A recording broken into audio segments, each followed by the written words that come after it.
I'm getting calls from property owners adjacent to us, so I'm maintaining this. Yeah. It's nice to be able to help people. Sure. And we're going to do the main streets first. So right now we're actually on North. Tomorrow they'll be on Jones doing that, hitting north to Patrick and Bell. Then they'll go to Hawkins and Logan on both ways. And then they're going to do the back streets and the alleys now. So I want to get the main streets done first. And they're doing the sidewalks as they're going along. So It's a good program. Vicki, you have anything for Charles? Thanks, Charles. Mike, anything for Dean? Nope. You know? Nope. Seen me this week. There's that. We have anything about the police officer? Last week? Michael? Tim, anything for Dean? Ron? No, I'll wait for you to report. Vicki? You want to do the agenda? Yes, under communication, we have a letter from the vacant property program giving you an update of their program. Basically, they're saying because we have a preponderance of low, moderate income people, they aren't charging us, they're charging us a lower fee than they charge other municipalities for the cost of the appraisal. That's similar to the letter we received last year. We have a letter in there from Children's Hospital Family Care Connection. They'd like to use the Verona Street Park for their program on June 28th. June 21st and Wednesday, June 28th. They have a storytime activity for families and toddlers 1 to 3. And they're associated with the hospital. Children's Hospital, yes. That has to be passed by motion. We need a motion for that. Probably a good idea. You have a couple letters from Allegheny County. One is, this is interesting. One is denying our CDBG Year 43 application for demolition. We always submit this, they denied that. But then they approved money for demolition for emergency buildings. We submitted an emergency application. We asked for 150.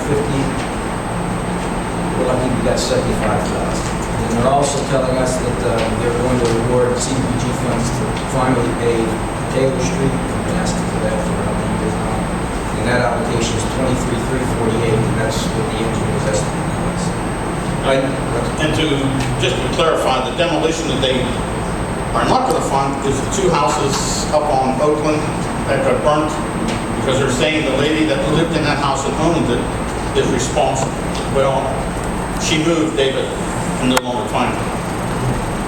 So I even said, well, how about just giving us money for the corner one that nobody's lived in for the last 20 years, and they denied that also. And I've been down there arguing with them, and I just gave up the argument. We have a letter of appreciation from the officer Brentford's family as a result of our response to this passing of his father. You have a letter in there from Braddock Borough. This came in late today. They're asking for our participation in a joint comprehensive plan. They can receive funding from the county if it's a joint municipal planning effort. Similar to what we did in East Pittsburgh about 10, 12 years ago. So that's for your consideration. This is the gentleman from the University of Pittsburgh. Yes, sir. Representative Braddock. You want to comment on that? Yes, sir. So, just wanted to say that part of the Borough of Braddock's Act 47 plan is set aside funds and required that they go through a comprehensive planning program. And as we've begun to gather all the information that we need, we're going to move forward with that. We brought the county in. The county's not really able to provide direct assistance to or funding to Braddock unless it's a joint comprehensive plan. And what we realized is that we've done a lot of the preparation, a lot of the heavy lifting. The county suggested that at least reach out to East Pittsburgh into North Braddock to see if there's some potential for that. The county does have a plan that will fund up to 50% of North Braddock's cost on this. We already have a committee that's working with MVI and with other community groups to kind of get the ball rolling. It just seems almost kind of ridiculous for Braddock to try and go it alone when the communities actually have a lot in common and it could potentially come together to join together in a way that could be beneficial for all three. Essentially, the way it would be handled would be, it would primarily be working with community groups, with a lot of the focus on the communities. The actual planning itself would allow North Braddock to identify North Braddock's needs and so forth. So it wouldn't be dominated by Braddock itself. It wouldn't be dominated by East Pittsburgh. It really would be a